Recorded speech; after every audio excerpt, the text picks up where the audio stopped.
All right, there's your trim pile. There's not a whole lot of extra carpet.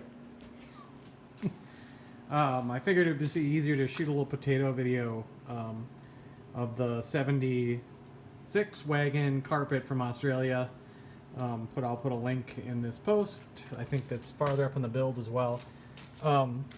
So the front part fits pretty good. You can see though that like this is the mounting point, I think, for the 76, and probably right here. Not a huge deal.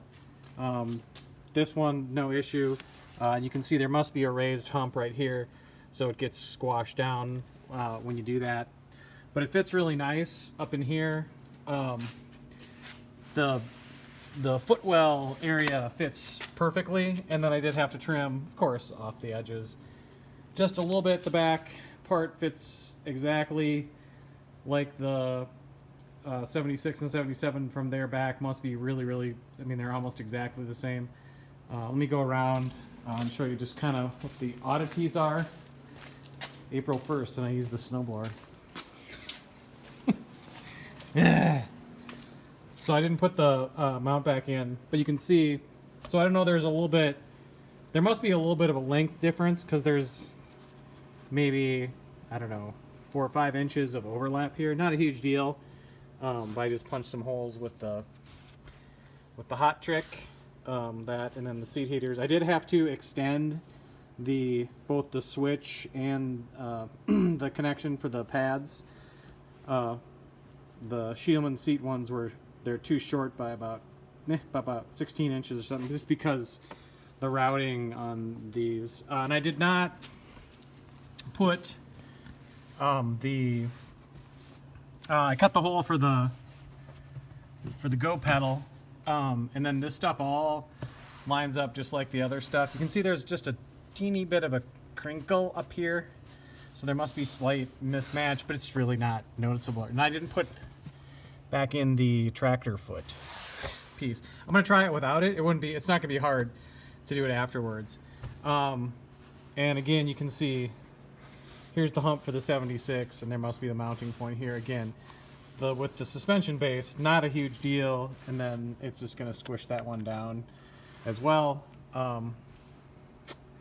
What else? I don't think anything else. Everything else really lines back up. If you're looking for new carpet, it took me a while to kind of trim, cut, measure, right, to get everything to fit in there really nice. But these guys go down really nice and easy. You do have to trim this guy, so I might have to burn this just to make sure that stays good. I don't think I put that. Oh no, he's in there. So you can see this guy. I don't know, I think I might have cut that one wrong, but I think this is the only connection point. There might be one back here. I don't know, I might have to cut another hole for the rear seat.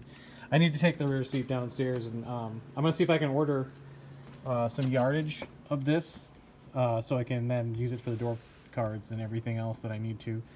But the carpet's good quality. This is the plush stuff, and this is what you'd expect. Like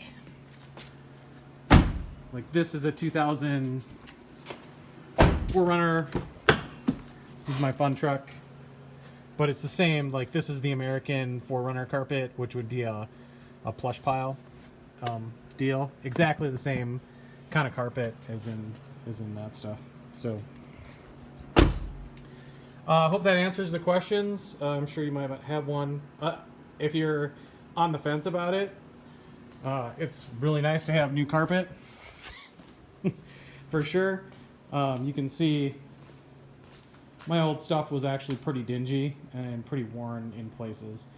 So, and I'll hang on to it. It's not in super bad. You could probably shampoo it and clean it up, but it's worn.